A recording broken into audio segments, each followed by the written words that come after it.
Sejam bem-vindos ao Portal de Luz. Eu peço desculpas a todos vocês pela minha voz, mas mesmo assim vamos orar com Chico Xavier. Senhor, não lastimamos tanto contemplar no caminho a penúria sem nome, porque sabemos que socorrerás os famintos de pão e os sedentos de paz.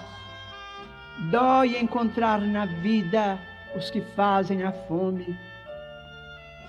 Ante aqueles que choram, não lamentamos tanto, já que estendes o braço aos que gemem de angústia e de cansaço. Deploramos achar nas multidões do mundo os que abrem na terra as comportas do pranto. Não lastimamos tanto os que se esfalfam carregando a aflição de ferro e a cruz. De vez que nós sabemos quanto assistes os humildes e os tristes, lastimamos os cérebros que brilham e sonegam a luz. Não deploramos tanto os que suportam sarcasmo e solidão na carência de amor, porquanto tens as mãos hora por hora no consolo e no apoio a todo ser que chora. Lamentamos fitar os amigos felizes que alimentam a dor. É por isso, Jesus, que nós te suplicamos, não nos deixe seguir o passo em vão, que o prazer do conforto não nos vença, livra-nos de tombar no pó da indiferença, ainda que a aprovação nos seja amparo e guia, toma e guarda em serviço nosso coração. Continuando o nosso programa da semana passada, nós temos o Dr. Júlio Pérez aqui conosco, psicólogo clínico e doutor em neurociência.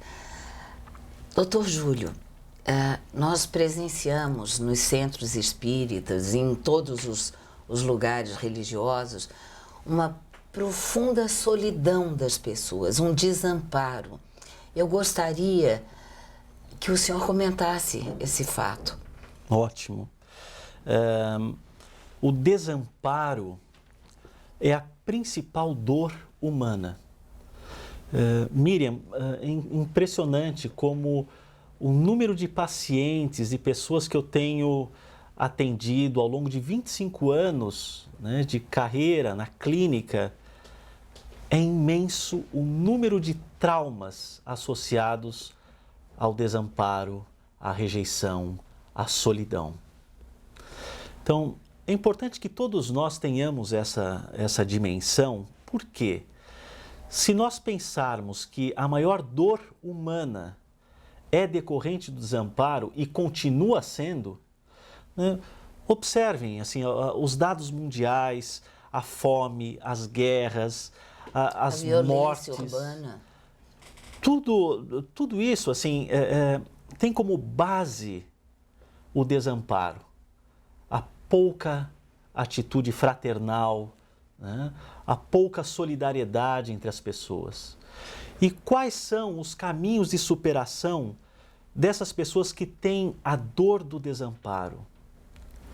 Elas serem responsáveis pelo próprio amparo.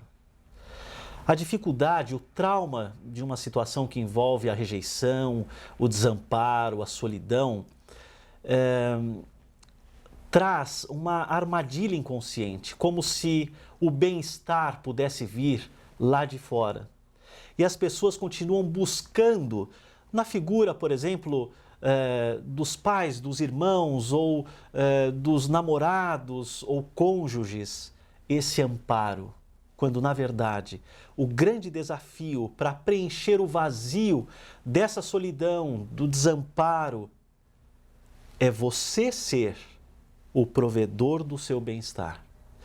Então, em linhas gerais, durante o processo psicoterápico, a pessoa consegue perceber os caminhos de superação desse desamparo, sendo elas próprias as provedoras do amparo, numa atitude respeitosa consigo mesmo, numa atitude responsável e carinhosa por você mesmo, diariamente.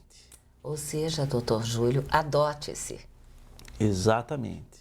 Agora, é fácil fazer isso? Não, porque em grande parte esses mecanismos são inconscientes.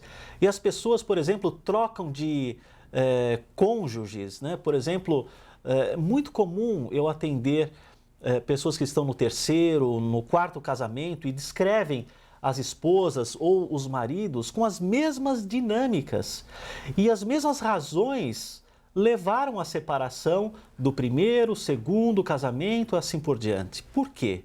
Os padrões repetitivos são inconscientes.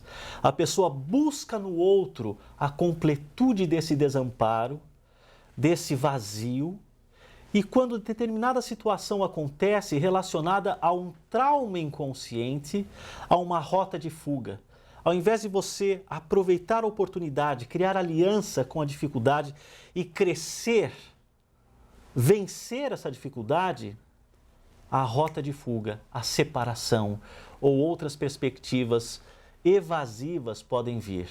E a perpetuação do trauma. Assim acontece. Vale a pena lembrar as contribuições do Freud, que enxergou isso. Ele disse algo muito interessante. Quando nós não lembramos o trauma original, nós repetimos em comportamento essas mesmas dinâmicas, o enredo traumático. Então, as pessoas que sofreram abandonos, traumas relacionados à rejeição, ao desamparo, tendem a reencenar esse mesmo enredo do abandono e são rejeitadas periodicamente. É possível sair desse ciclo traumático. É preciso sair, né? Doutor Júlio, a nossa sociedade altamente tecnológica, ela está favorecendo a solidão. Hoje em dia, todos nós nos relacionamos muito mais através do mundo virtual do que do mundo presencial. É verdade. E como combater essa dinâmica? É uma excelente pergunta, Miriam, e que foi alvo do meu interesse e, inclusive, eu escrevi um artigo científico a respeito com a turma do Pérola Byton. Nós demos formação a médicos psicólogos em psicotraumatologia clínica no Hospital Pérola Byton por alguns anos. Esse artigo está disponível no meu site clinicajuliopérez.com.br. Chama-se Cultura Tecnológica e Vulnerabilidade ao Trauma. O que eu escrevo nesse artigo em poucas palavras?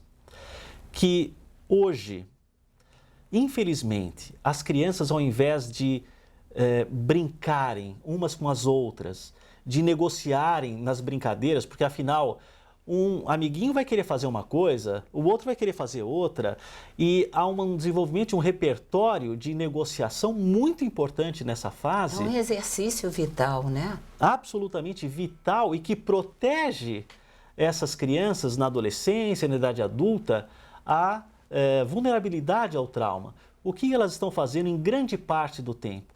Ao invés de negociarem relações, aprenderem, crescerem a respeito dessas brincadeiras, inclusive, né, que pode acontecer no âmbito pessoal, no contato pessoal, elas estão ensimesmadas em jogos eletrônicos, com pouco contato familiar. É importante lembrar que a família também simplifica, tende a enxergar essa situação como algo sem importância. Não, é até bom que o meu filho fique no iPad ou no joguinho, porque me dá sossego, eu posso fazer outras coisas, ou posso entrar no meu próprio iPad. Vejam, as relações enfraquecem e a vulnerabilidade ao trauma amplifica por conta disso. Nós devemos incentivar as crianças a estarem com outras crianças, com a família, com os vínculos afetivos fortalecidos, porque esse desenvolvimento é fundamental como proteção a situações adversas que todos nós passaremos, todos nós, E teremos que ter recursos para lidar com essas situações adversas. Quando nós não temos recursos pessoais, o que acontece? Nós caracterizamos por muitas vezes traumas psicológicos. Então nós estamos atualmente na cultura tecnológica fomentando crianças que serão muito vulneráveis a traumas psicológicos, porque as adversidades chegarão na adolescência ou na idade adulta e poucos recursos favorecem caracterização de traumas psicológicos. Estejamos nós mais atentos à qualidade de convívio com as crianças. Isso é fundamental. Tem um termo em psicologia, Miriam, que a gente chama de pele psíquica. Sim. A pele psíquica não pode ser nem tão grossa, o que levaria as pessoas ao isolamento ou mesmo à insignificância, ao contato, como se nada o importasse. E nem pode ser muito frágil, porque qualquer situação poderia causar um trauma. Não pode ser nem tão fininha e nem tão grossa. A pele psíquica, no ponto de equilíbrio, envolve o desenvolvimento saudável, nessas negociações, nesse jeito de lidar com a vida, com as adversidades, com as pequenas mortes também. Doutor Júlio, mortes de bichinhos, por exemplo, né? Nós estamos produzindo e gerando adultos frágeis futuramente. Sim, por esse isolamento decorrente de uma cultura tecnológica. Então, os pais são imensamente responsáveis por isso. Claro, é fundamental que todos nós, que somos pais, avós, tios, tias, assim por diante, estejamos atentos a essa perspectiva saudável do desenvolvimento.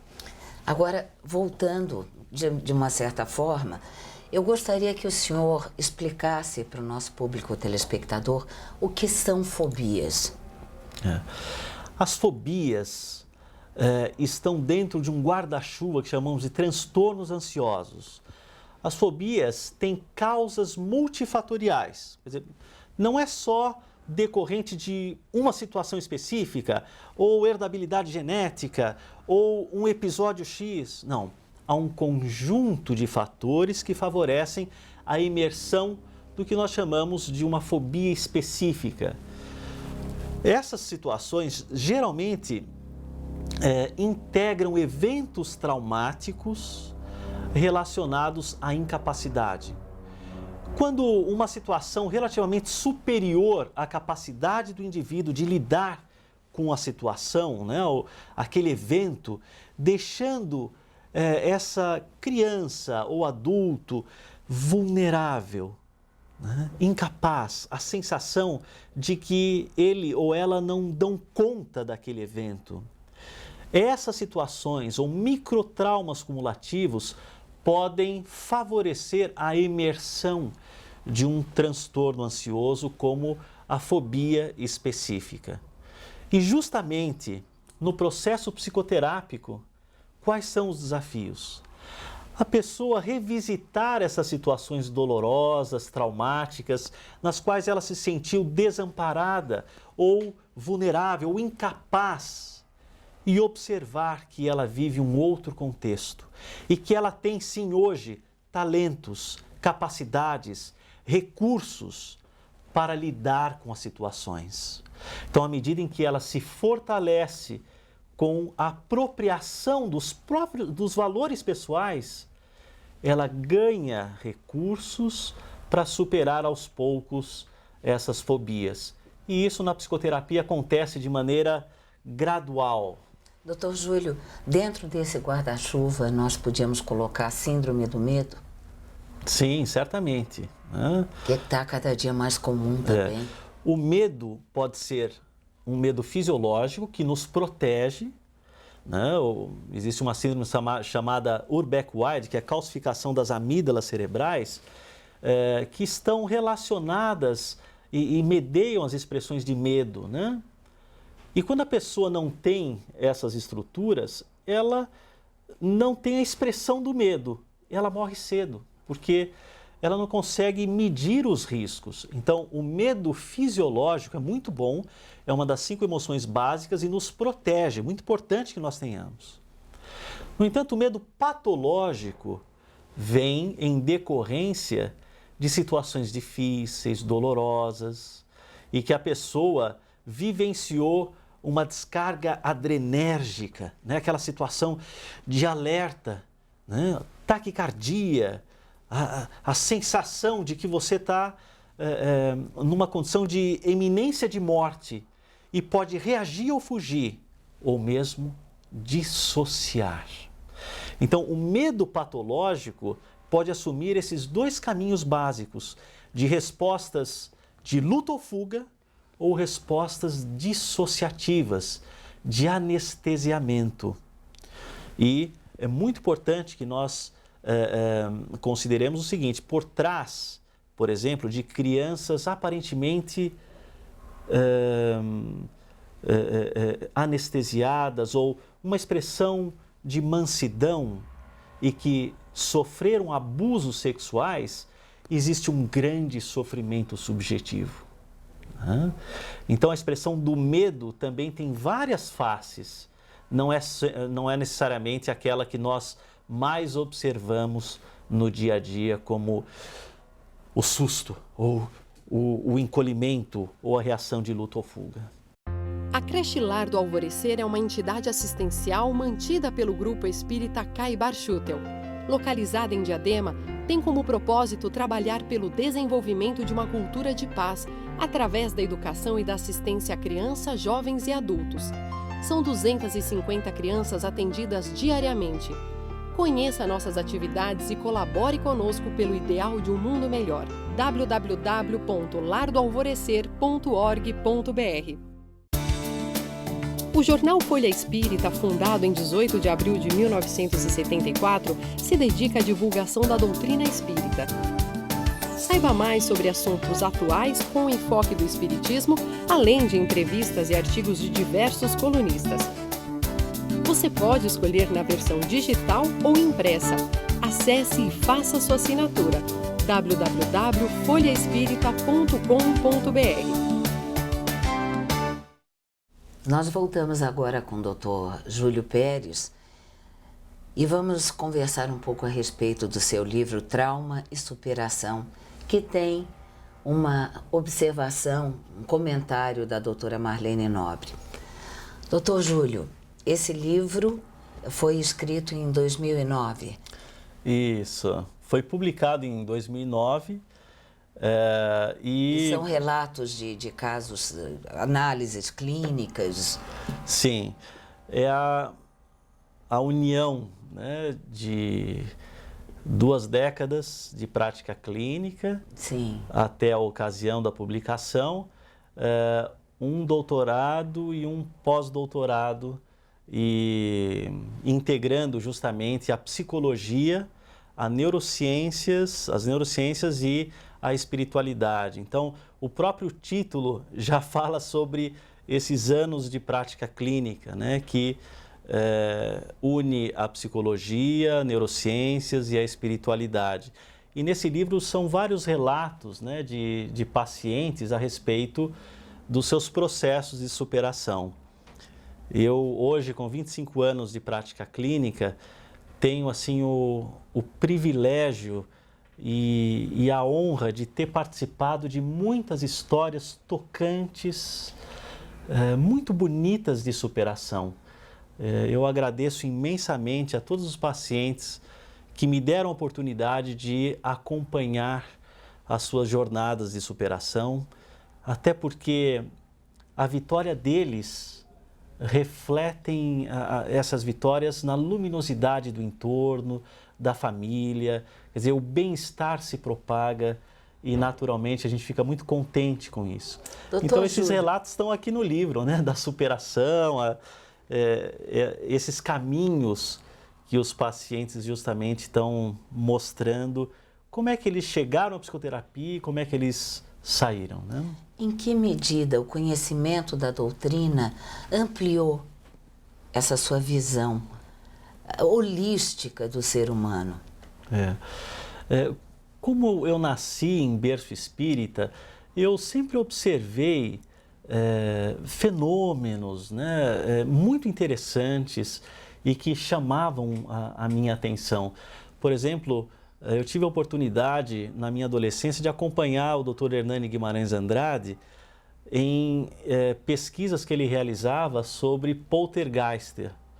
Então, eu, como gostava de fotografia, de filmagem, eu me coloquei à disposição para filmar essas investigações, e uma delas tinha o espírito Unhão, que fazia riscos no sofá, numa casinha muito simples e com uma família cuja adolescente era, vamos dizer, o epicentro ali, né? Que o espírito aproveitava o ectoplasma para manifestações desses fenômenos. E fenômenos, por exemplo, de combustão espontânea, né? Quer dizer, um armário pegando fogo e assim por diante. E o poltergeist, para quem não sabe, a tradução é espírito brincalhão. E eu me lembro uma ocasião que eu estava esperando por bastante tempo, né, essa manifestação acontecer com o Dr. Hernani. Ele muito calmo, tranquilo, e eu com a câmerazinha ali, tal, atento. E depois que eu troquei, eu estava tirando a fita para trocar, colocar uma outra, etc. Nesse ínterim, as manifestações acontecem. Os fenômenos ali de coisa, tal. Você perdeu o registro. Perdi o registro. E o Dr. Hernani deu uma boa risada. Assim, é um espírito brincalhão e com todas as letras, literalmente, né? Quer dizer, e o interesse científico, a tranquilidade que ele tinha. Uma vez eu perguntei para ele: o senhor não tem medo disso? Ele falou assim: Julinho, quando a gente está observando fenômenos com o coração tranquilo e um espírito científico, não há lugar para o medo. Isso me marcou muito. E eu até me emociono ao lembrar do Dr. Hernani, a quem eu chamava tio Hernani outra vez, porque ele influencia o meu trabalho como pesquisador em neurociências, e é claro que esse olhar mais amplo e que considera a espiritualidade certamente influencia a minha prática clínica como psicólogo também. Doutor Júlio, muitas das causas das fobias e dos traumas não estão na encarnação presente. São vivências de outras vidas, que através da regressão da memória é possível localizá-las? Sim. É interessante porque nós temos um inconsciente, né, uma sabedoria espiritual que sabe, que reconhece exatamente o que nós precisamos vivenciar para aprender com esse passado e deixá-lo ir embora. O passado não é para a gente ficar remoendo, é para a gente revisitar, aprender com essa situação dolorosa, né? O trauma é uma situação inacabada, quer dizer, a ausência de um aprendizado completo para aquele evento. E depois que esse aprendizado se constitui, o trauma vai embora. Os sintomas vão embora. Então é interessante, muito interessante, como a sabedoria do inconsciente aflora, e não é sempre, são 40% dos pacientes que voltam a situações de supostas vidas passadas. Por que supostas vidas passadas? Porque é um nome que o paciente dá ao conteúdo. Ele pode chamar, inclusive, o conteúdo de um conteúdo onírico, simbólico, certo, de um conteúdo reencarnatório. Nós trabalhamos com o conteúdo que vier, porque esse conteúdo tem a expressão da sabedoria inconsciente e espiritual. E muitas vezes esses conteúdos são precisos em datas, em informações, e quando espontaneamente essas informações chegam, nós anotamos sempre, né, faz parte da minha prática clínica, e nós vamos investigar essas informações. Tem um caso muito interessante de uma paciente que me buscou com a sua mãe aos 16 anos de idade com uma fobia de explosão. E durante as regressões ela vivenciava uma situação traumática de morte numa guerra por explosão, por uma bomba, e associou a essa morte, né, um script. Explosões são terríveis e causam um imenso sofrimento, causam a morte. Então, ela trouxe vários conteúdos difíceis, dolorosos, relacionados justamente a esses medos de explosão. Por exemplo, em festas juninas ou Réveillon, ou ela checava o fogão, assim por diante. E os dados foram tão precisos. Ela falava sobre Ilha de Creta, Baía de Suda, os ataques Stukas, que eram aviões alemães, etc. Eu anotei todos esses conteúdos, como sempre faço, e depois de 6 meses, o pai conversou com a filha e disse: "Poxa, filha, você não tem mais nessa festa de Réveillon aquele medo que você se encolhia, ia para o quarto, tampava os ouvidos. Que bom que o pai não sabia que a filha havia feito psicoterapia, porque ele era contra a psicoterapia. Sim. E a filha disse: eu me curei lá no Dr. Júlio, tal. Aí o pai disse: pois eu vou marcar uma sessão com o Dr. Júlio para mostrar que isso tudo é uma bobageira e assim por diante. Eu, com a permissão da mãe e da filha, recebi esse pai e entreguei esses dados, e o pai foi pesquisar esses dados, e depois de 2 semanas ele me traz verificações que destacaram a atenção, significativas, sobre de fato aqueles conteúdos terem acontecido com a precisão das informações que chegaram. Então, é uma evidência a reencarnação. No entanto, poucos casos espontaneamente afloram esses dados com tal precisão. Mas o fato é que isso acontece. E se acontece, nós temos a perspectiva reencarnatória também permeando as nossas vidas. Doutor Júlio, foi um grande prazer tê-lo aqui conosco. Muito obrigada. Eu que agradeço, Miriam. Muito obrigado mais uma vez. E o meu abraço a todos os queridos ouvintes, telespectadores que estiveram conosco nessa oportunidade. Muito obrigado.